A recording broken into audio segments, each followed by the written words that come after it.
بسم الله الرحمن الرحيم. الحمد لله رب العالمين، والصلاة والسلام الأتمان الأكملان المتلازمان على سيدنا رسول الله وعلى آله وصحبه ومن والاه.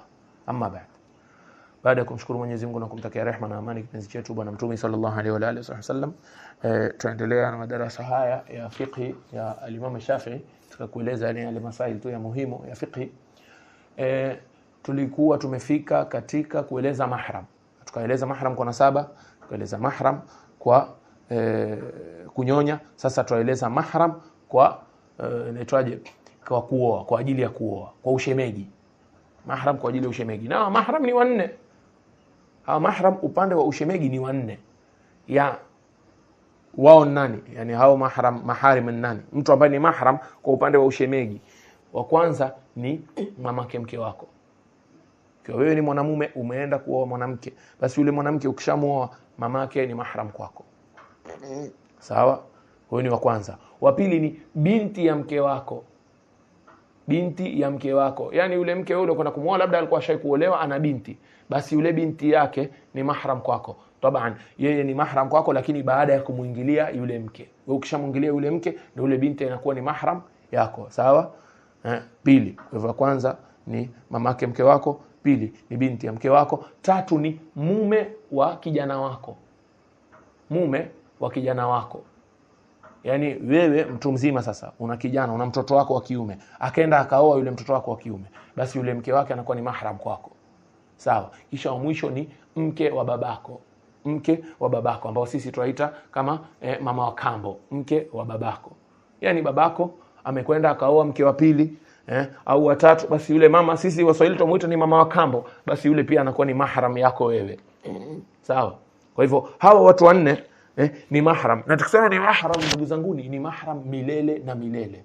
Yani yule mke ambaye wewe umemuoa, mamake ni mahram milele na milele. Yani hata baadaye yule mke akija akifa, Mungu atujalie husna al-khatima, au muje muachane, haina neno, mkuje mkiachana خلاص, nyinyi uhusiano wenu umeisha, lakini yule mamako au mamake yule mke bado kwako ni mahram. Una ruhusa ya kumwamkua, lazima umheshimu, na haya yote yule anabaki ni mahram kwako milele na milele, na huwezi kumuona, hakutangui udhu. Kwa hivyo mpaka sasa tumetaja mahram 18, lakini tumewataja upande wa mwanamume, yani mwanamume anawaita hawa ndo mahram zake. Sasa je, mwanamke ni vipi hukumu yake? Yani manake mwanamke tutasema ni kinyume. Mwanamume tumesema mama ndo mahram kwa mwanamume, yani ikiwa ambaye anayezungumziwa ni mwanamume, mahram yake ni nani? Mahram yake ni mama, mahram yake ni binti. Basi kwa mwanamke ni kinyume. Sasa tutawataja haraka pia inshallah. Mahram upande wa mwanamke tutasema ni babake.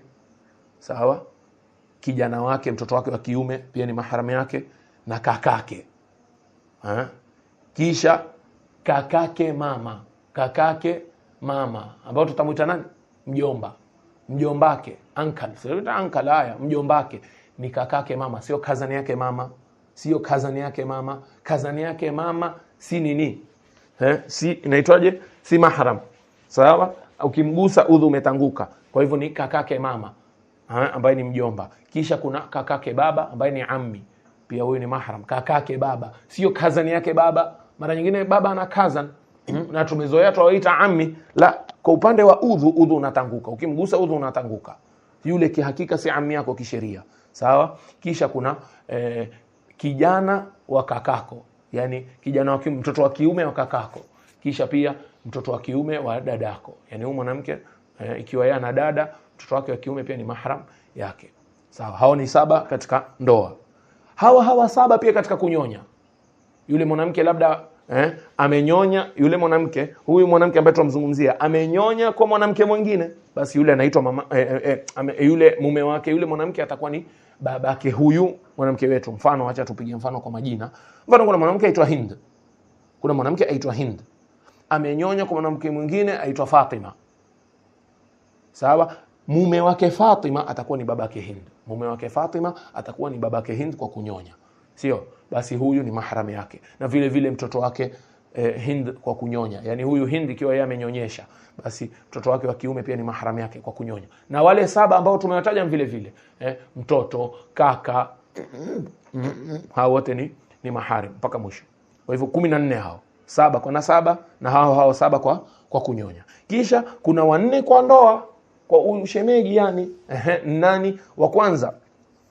Ni la ilaha illallah muhammadur rasulullah, utasema ni babake mume wako. Babake mume wako, ewe mwanamke tuseme aitwa Hind, akiolewa na mwanamume, basi babake yule mume ni mahram yake. Babake yule mume ni mahram yake. Kwa hivyo wa kwanza ni babake mume. Kisha wa pili ni mtoto wake mume. Wa pili ni mtoto wake mume. Yani mwanamke huyu amekuja akaolewa na mwanamume ambaye huyu mwanamume tayari alikuwa na watoto. Basi mtoto wake wa kiume itakuwa ni mahram kwa huyu mwanamke milele na milele. Milele na milele. Sawa? Kwa hivyo kuna babake mume na kuna mtoto wake mume. Na kuna mume wa binti yako. Mume wa binti yako. Yani huyu mwanamke ambaye ni Hind, yeye ni mtu mzima mashallah, ana binti. Yule binti akija akiolewa, yule atakayekuja kumoa huyu moja kwa moja ni nani? Ni mahram yake. Yule mume wa binti yako ni mahram. Mume wa binti yako ni mahram yako. Huyo ni watatu. Kisha la ilaha illallah muhammadur rasulullah. Kisha mwisho ni mume wake mamako. Mume wake mamako. Yani la ilaha illallah muhammadur rasulullah. Mume wake mamako. Yani binti mwanamke Hind huyu. Hind na mamake akaja akaolewa na mwanamume mwingine. Sisi tumuita baba wa kambo. Yule pia anakuwa ni mahram ya nani? Ya huyu binti. Kwa hivyo hawa ndio maharim 18. Bas hawa pekee yake ndio maharim. Mtu yoyote mwingine si mahram. Mtu yoyote mwingine si mahram jamani. Kazan si mahram. Tutataja wale watu ambao imezoeleka labda sisi kuishi nao na kuwaheshimu na kwa nini, hawa wote si maharim. Kazan si mahram. Kuna mwingine ambao ndio muhimu zaidi na inatokea sana ni mke wa mjomba. Mke wa mjomba au mke wa ammi. Mke wa ammi na mke wa mjomba hawa si maharim. Hawa si maharim. Ukija ukiwagusa udhu umetanguka moja kwa moja. Mke wa mjomba na mke wa nani? Wa ammi. Hawa si maharim. Ukimgusa udhu umetanguka. Tuko pamoja?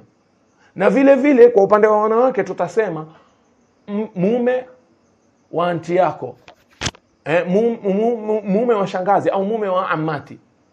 Mume wa shangazi lako. Yani ikiwa wewe una dadake mama, sasa yule dadake mama ameolewa na mtu mwingine, yule mwanamume yule kwako si mahram, ukimgusa udhu umetanguka. Sawa? Kwa hivyo makazi si maharim na hawa pia si maharim.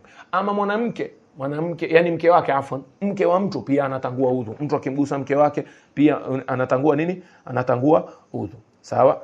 Kisha mwisho la ilaha illallah muhammadur rasulullah. Taeleza yani masala ya mwisho ni mtu akiwa na shaka. Lao mtu anashaka, mimi yule mwanamke amenigusa au hajanigusa, amenigusa au hajanigusa, amenigusa au hajanigusa. Hukumu yake ni kuwa hajakugusa.